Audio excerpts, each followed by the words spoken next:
I now call to order the meeting of the directors of the Queens West Development Corporation for Tuesday, March 22nd, 2016. The directors have received written materials in advance of this meeting and are free to ask questions at any time. Please note that the public is free to comment on items on the agenda within the time limits specified on the agenda posted to the internet. Before we begin with the substantive portion of the meeting, I would like to ask the directors whether anyone has a potential conflict of interest with respect to any of the items on the agenda. If so, I would ask you to please make an appropriate disclosure on the record at this time. We will then be sure that you may recuse yourself from any discussion or vote with regard to such items. Any concerns about conflicts? No. Okay. Thank you. I will now ask for a motion to approve the minutes from the March 30th, 2015 Directors Meeting. Motion to approve. Second? Second. All in favor? Any opposed? Okay.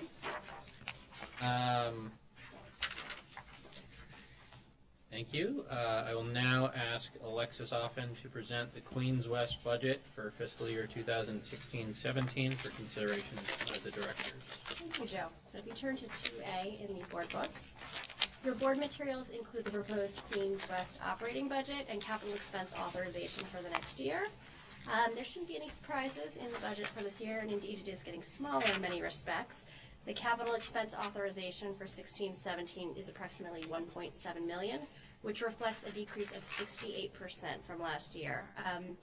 Much of that spend down is in the capital costs area for the $3.5 million we provided to the Queens West Library, and of course this is in furtherance for the wind down of expenditures by Queens West. The new capital budget includes the following commitments: approximately $1.5 million in construction costs dedicated primarily to the other parts of the library project, that is the Parcel 8 Park Ranger and Comfort Station and the completion of the 47th Road entrance. The $230,000 in other capital costs covers legal, counsel, design fees, and environmental compliance and monitoring related to the remediation work at Queens West. Operational expenses are advanced with ESD corporate funds. These are reimbursed through the Developers Brownfield Program tax credit entitlements and from site remediation contributions. Operational expenses are expected to be approximately $120,000 for next year, which holds steady with the year past. The directors are requested to approve the Queens West operating budget and capital expense authorization for fiscal year 2016-17. I recommend such approval, and I'm happy to take any questions. I have a question. Sure. I'm new. Yes. Could you tell me about the remediation?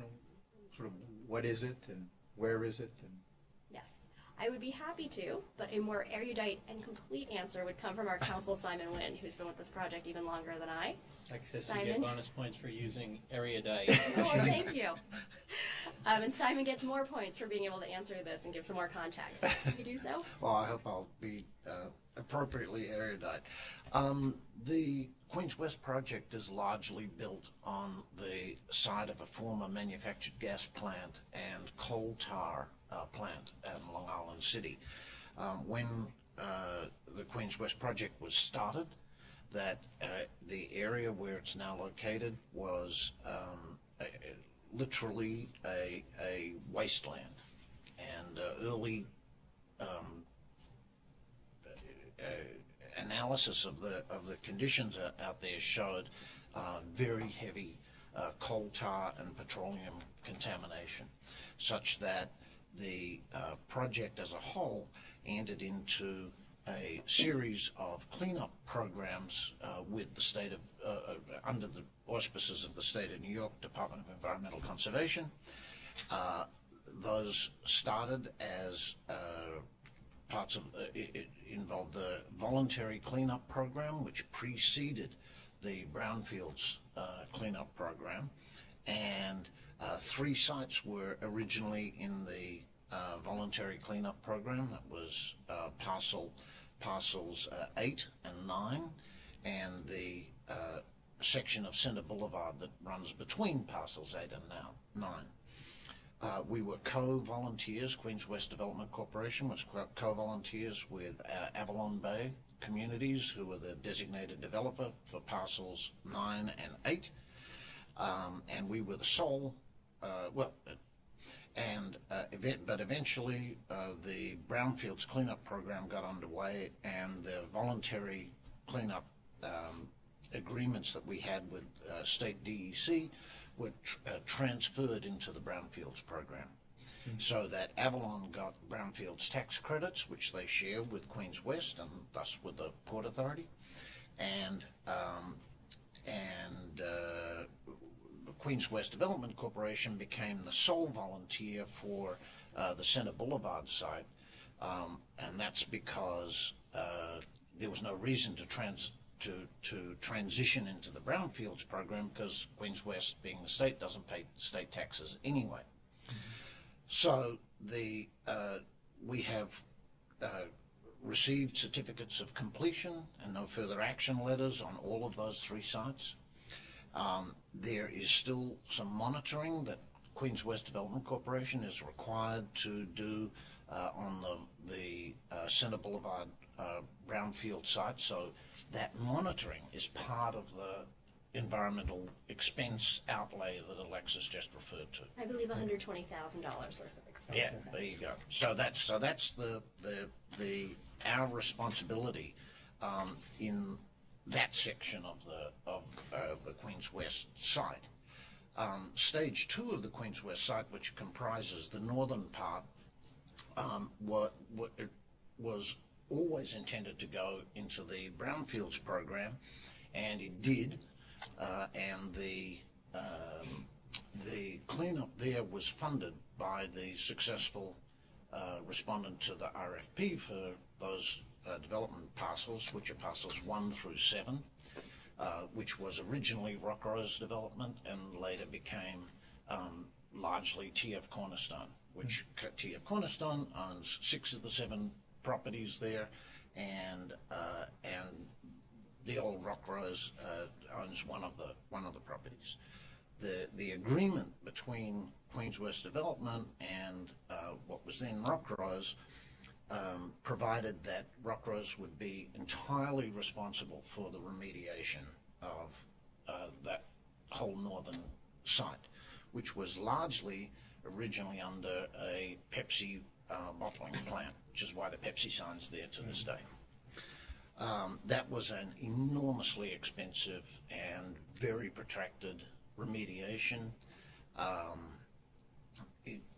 We went through the Rockrose cost cap of $50 million within the first few years, but Rockrose had taken out environmental insurance, and AIG wound up footing most of the bill for the rest of the cleanup, which cost over $100 million. We have received a few years ago, I think it's been 4 years ago now, certificates of completion for all of those sites, and they're all cleaned up to DEC's satisfaction. There is monitoring that goes on those sites as well, as you can well imagine, and but TFC is responsible for the cost of that monitoring, and that's pretty much it. So the key thing I think that I got from your summary is that at all of these locations, certificate of completions are in place. Correct. Okay, great. Yeah. Good. Okay, But the thanks. ongoing monitoring goes until such time as DEC in its discretion says you guys have done enough. Okay. And when we're continually closing monitoring wells, they started out being, as I recall, about, don't want to be too erudite, but 42 monitoring wells dotted around Queens West, and I think we're down to about 18 now, and that's after 4 or 5 years. So it's been an amazingly successful cleanup, all things considered. Yeah, touch wood, absolutely. Good. Yeah. Thank you.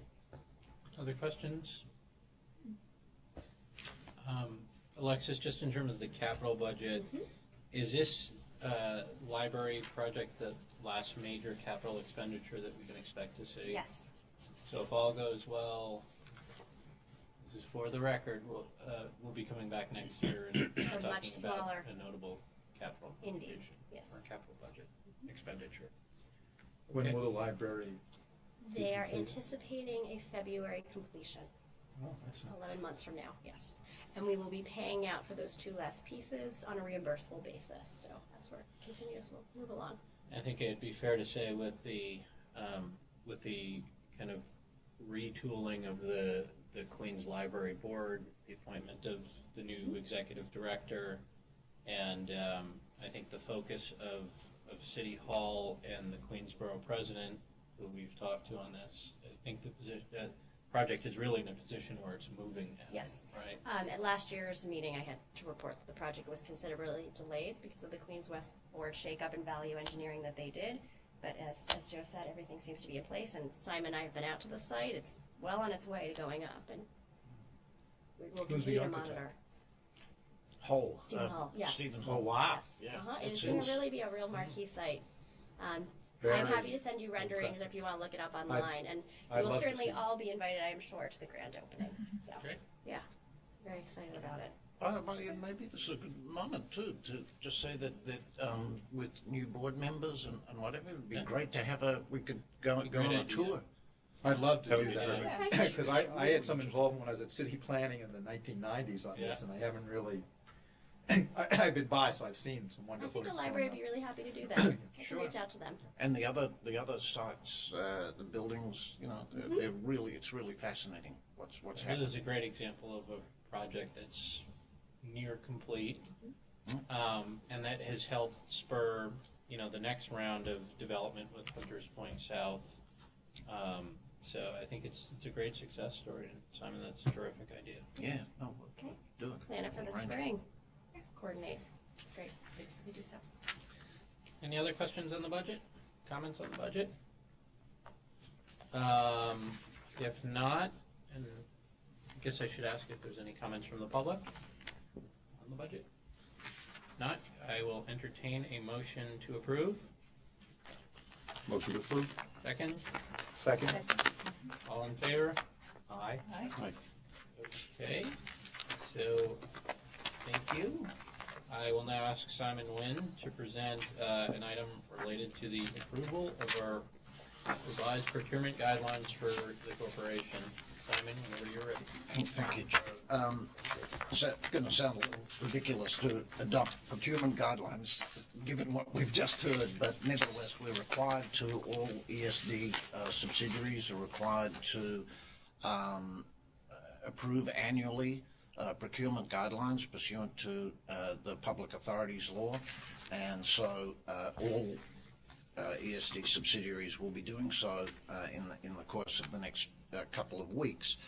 I should note that I'm sure everyone's read the fascinating board materials on this, but I should just note that there are no substantive changes to law or regulation that are included in the ESD procurement guidelines. However, there was a significant revision of those guidelines during the last year when the ESD board that had been inundated with requests to approve relatively small procurement matters asked that the limit for board approval be increased, and it was so increased a few months ago to such that the president or his duly appointed designee is authorized to approve procurements up to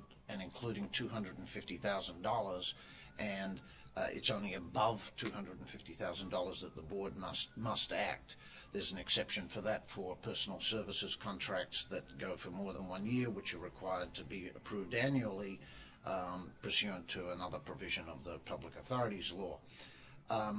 Because of that change, the procurement guidelines for Queens West sound like you're giving the president a significant authorization to enter into contracts of up to $250,000.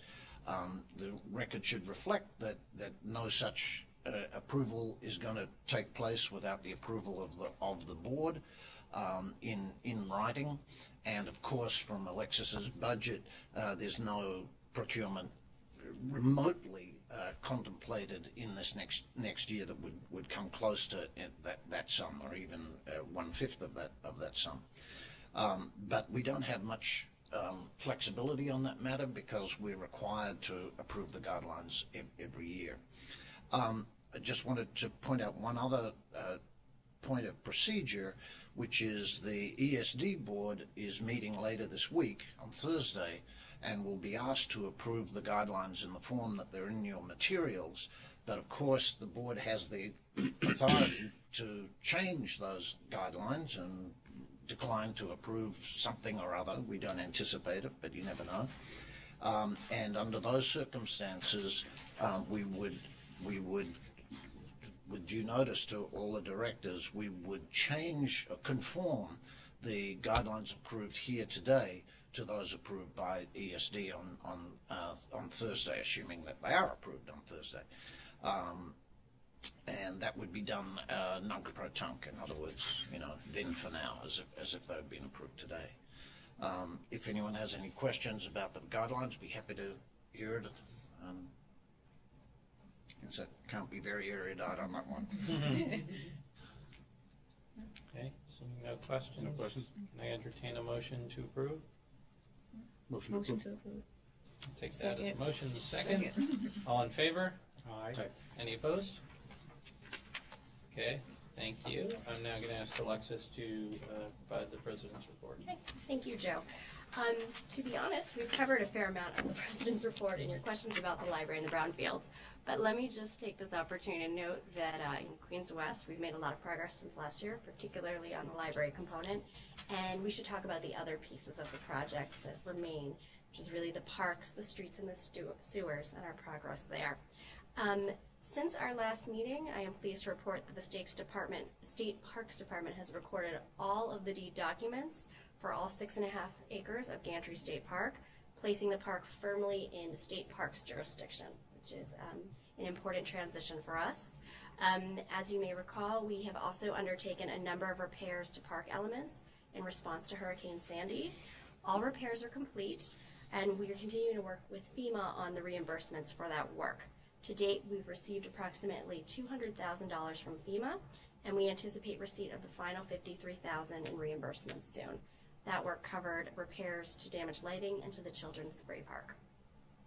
We also have the transfer of the streets and the utilities.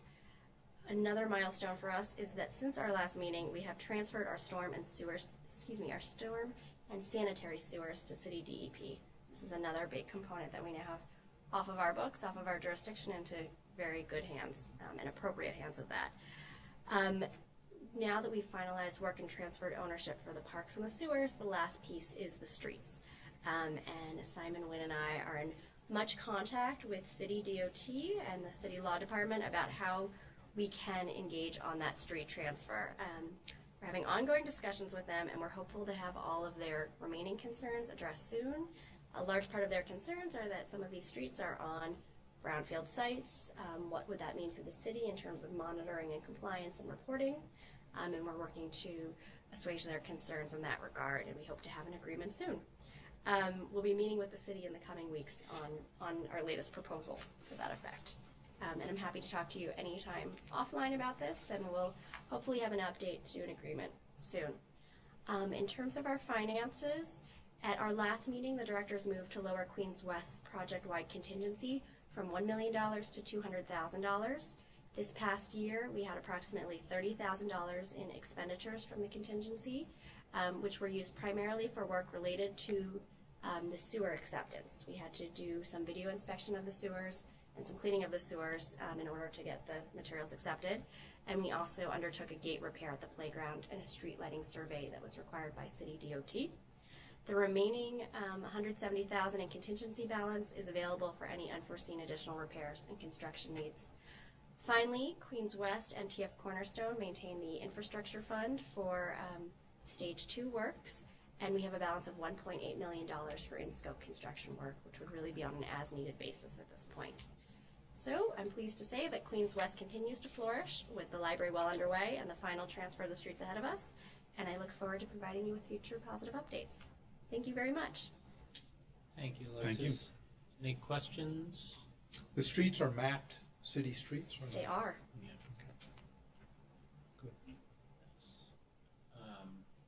Additional questions?